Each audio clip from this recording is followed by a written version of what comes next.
आज की इस वीडियो को बनाने का मेरा पर्पज़ है कि मैं बच्चों आपको बता सकूं कि जो आपका बोर्ड एग्जाम होगा जिसमें अकाउंटेंसी का जब पेपर आएगा तो आपके सामने 3 तरह के अलग-अलग कैटेगरी के एमसीक्यूज़ आएंगे, जिसमें पहली कैटेगरी होगी जिसमें जनरल एमसीक्यूज़ होंगे, दूसरी कैटेगरी होगी जिसमें आपके रीजनिंग बेस्ड एमसीक्यूज़ होंगे और एक थर्ड कैटेगरी होगी जिसमें केस स्टडी बेस्ड क्वेश्चंस आएगा, जिसके ऊपर आपके 4 एमसीक्यूज़ होंगे। तो अब अगर आपको ये 4 एमसीक्यूज़ का आंसर करना है तो आपको पहले इस पूरे क्वेश्चंस को समझना होगा, इसका स्ट्रक्चर बनाना होगा, इसको सॉल्व करना होगा, तभी आप आगे के जो एमसीक्यूज हैं इसके ऊपर, इसके बेस पर उनका आंसर कर सकते हैं।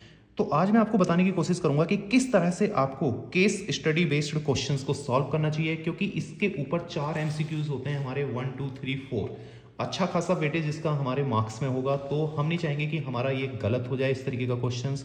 तो इसको करते वक्त किस तरीके का ध्यान रखना है ताकि हमारा टाइम भी सेव हो जाए और ये श्योरिटी हो जाए, मैक्सिमम प्रोबेबिलिटी हो जाए कि जो भी ऑप्शंस हम चूज करने वाले हैं आउट ऑफ 4 एमसीक्यूज वो सभी हमारे। चलिए स्टार्ट करते हैं किस तरह से हमें इसको अटेंड करना चाहिए। तो सबसे पहले देखो, ये जो एमसीक्यूज हैं इनको हम इग्नोर करेंगे, हम अपने तरीके से पहले इसको समझने की कोशिश करेंगे। तो हमें ना क्वेश्चंस को कभी भी कंप्लीट नहीं रीड करना है, हमें इसको रीड करते जाना है और इसके स्ट्रक्चर को बनाते जाना है। तो ये पैटर्न अगर हम यूज करते हैं तो हमारा टाइम भी बचता है और हम चीज़ों को बहुत अच्छे तरीके से कर भी पाते हैं। जैसे यहाँ पे लिखा हुआ है सपोज टू, ध्यान दीजिएगा, अभी कुछ देर के बाद बिल्कुल क्लियर हो जाएगा कि हाँ सर ये जो तरीका है ये बेस्ट है। अब यहाँ पे लिखा है कि अमर, विनोद एंड चमन, ये 3 पार्टनर हैं, अमर, विनोद एंड चमन। ये तीनों जूट का काम करते हैं, जूट प्रोडक्ट में है। इसके बाद क्या होता है कि they have been sharing profit equally. अब ये जो प्रॉफिट है इनका वो इक्वली डिवाइड होता है, 1:1:1। अगर हम ऐसे लिखते हैं तो ये हमें समझ में आ जाता है कि प्रॉफिट शेयरिंग रेशियो का इंडिकेशन है।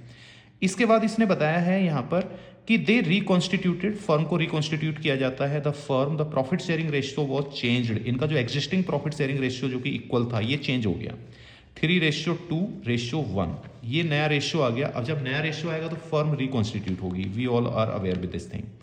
चमन जो है बीइंग ए वर्किंग पार्टनर, ये जो चमन है सी, ये वर्किंग पार्टनर है, ये demanded that he should be paid annual salary of ₹75,000। ये कहता है कि मैं बहुत काम करता हूं भाई, मेरे को ना 75,000 rupees per month salary, per annum salary चाहिए, not per month, per annum मुझे सैलरी चाहिए। The partner did not agree, ये जो पार्टनर्स हैं did not agree to salary demanded by Chaman, वो सैलरी देने के लिए एग्री नहीं होते जो चमन डिमांड करता है, but agreed to give him minimum guaranteed profit of ₹60,000। लेकिन ये दोनों पार्टनर मान जाते हैं कि भाई हम आपको सैलरी तो नहीं देंगे 75,000 पर एनम, लेकिन हम आपको 60,000 रुपीज मिनिमम प्रॉफिट की गारंटी देते हैं, मिनिमम प्रॉफिट की गारंटी देते हैं। तो अब गारंटी इसको मिल चुकी है 60,000 मिनिमम प्रॉफिट की।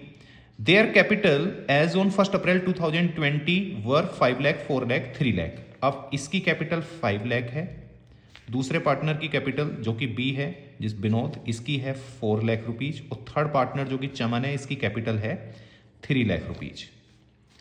अब प्रॉफिट जो हुआ है साल भर का, जो साल भर का प्रॉफिट जो यहां पे हुआ है 31 मार्च 2021 को, वो वह प्रॉफिट है 3 लाख रुपीज।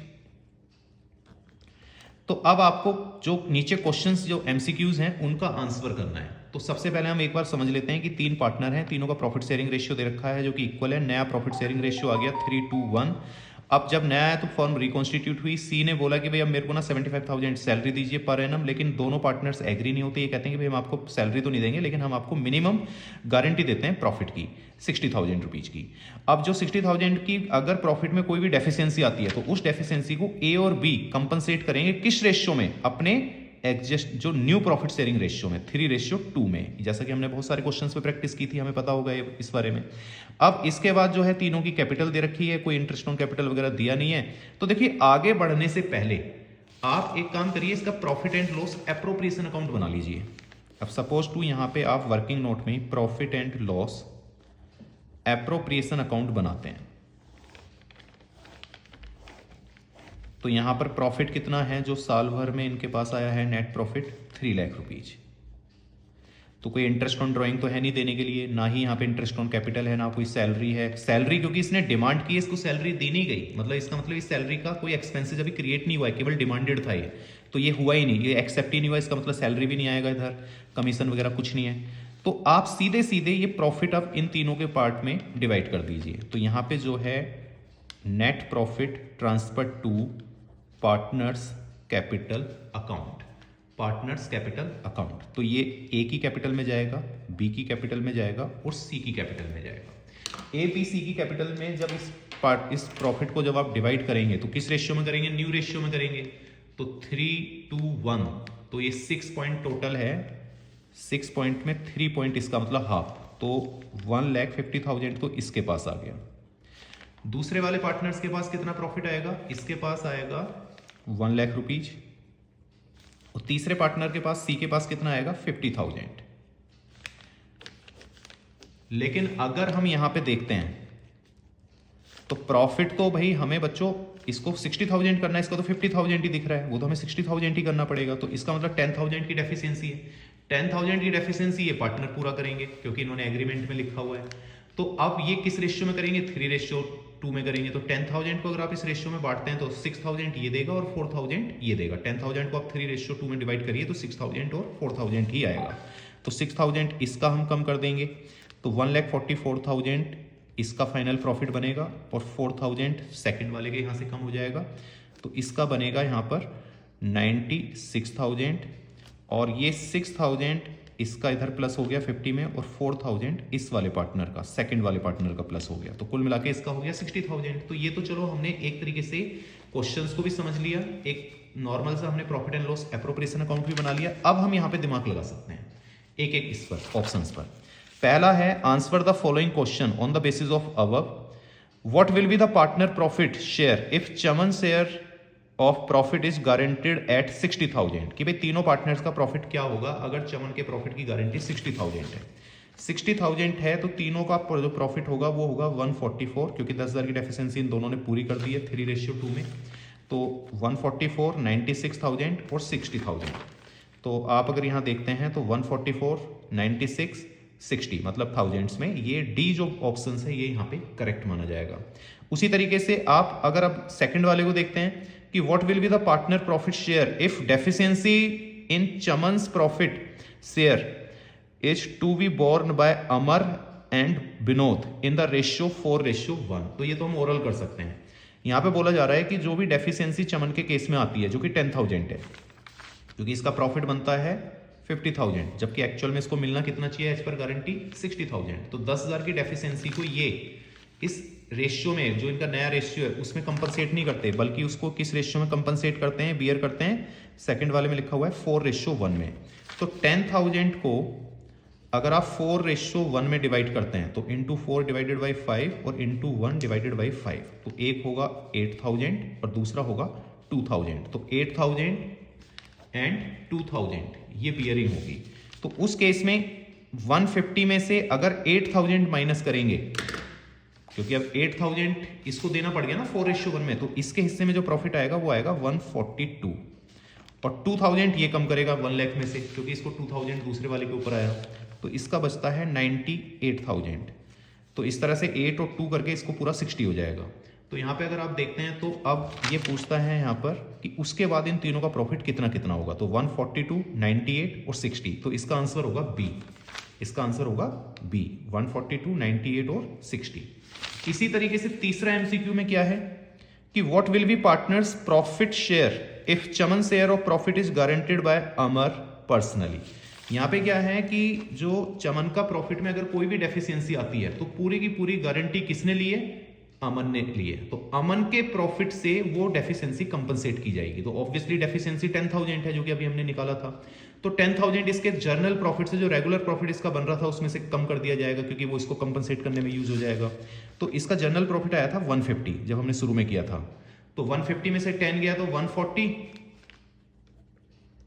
और इसका तो चेंज ही नहीं होगा क्योंकि इसने तो गारंटी दी नहीं, तो इसका जितना प्रॉफिट है उतना ही मिलेगा। तीसरे केस में तो गारंटी केवल एक ही द्वारा दी जा रही है, सी को, चमन को, तो इसका पूरा 1 लाख रुपीज एज यूजुअल रहेगा, और इसका जो है पूरा वो 10,000 यहाँ से निकल के 60,000 हो जाएगा। तो उस केस में इन तीनों का जो प्रॉफिट होगा 1,40,000, 1 लाख और 60,000 होगा। तो तीसरे केस में 1,40,000, 1 लाख और 60,000, ये इसका आंसर होगा।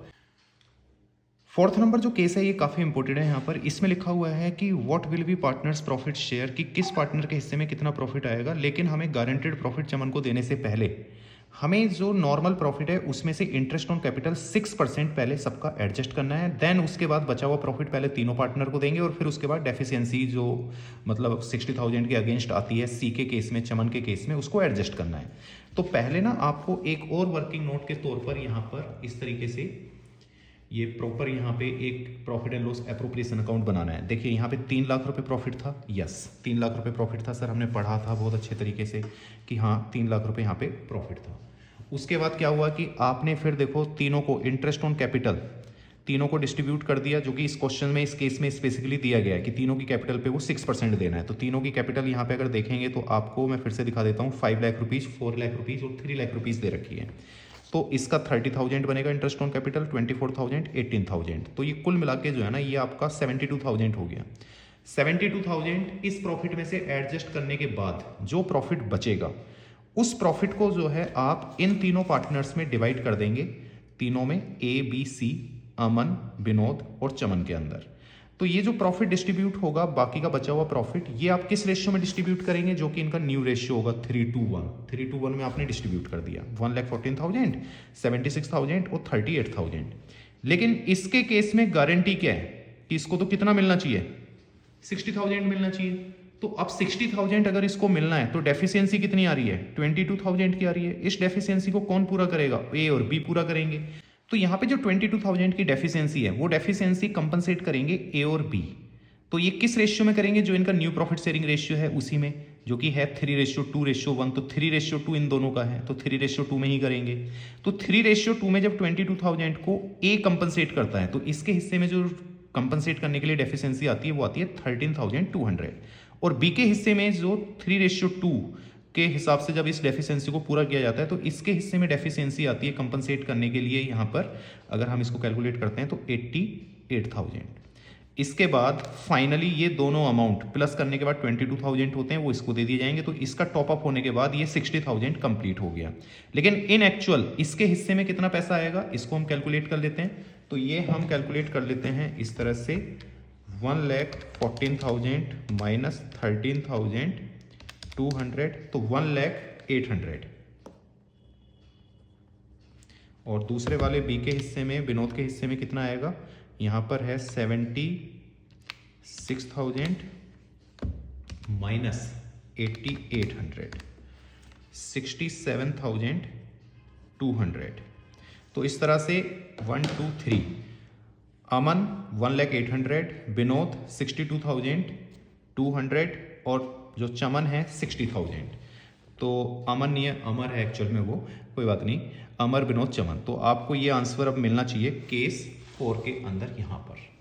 तो यहाँ आपको 1,08,000, 67,200 और 60,000, तो ये तीनों ऑप्शंस यहाँ पे मिल गए आपको, बस इनको सेलेक्ट कर लेना है। तो आपका मतलब है कि यहाँ पे आंसर आपका डी होगा। तो इस तरह से हमें यहाँ पे डी को सिलेक्ट कर लेना है, क्योंकि डी का जो आंसर है वो मैच कर रहा है हमारे वर्किंग नोट के साथ।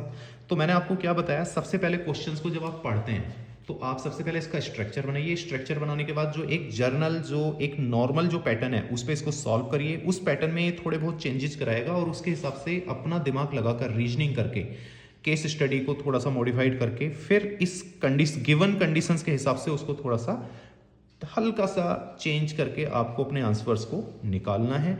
और ये तभी पॉसिबल है जब आप सब्जेक्टिवली हर क्वेश्चंस को बहुत अच्छे तरीके से अपनी रेगुलर प्रैक्टिसेस में सॉल्व करेंगे और 1 बाय 1 एक एक इलस्ट्रेशन, एक एक क्वेश्चंस, एक एक थ्योरेटिकल कॉन्सेप्ट पे ध्यान देंगे। Thank you so much.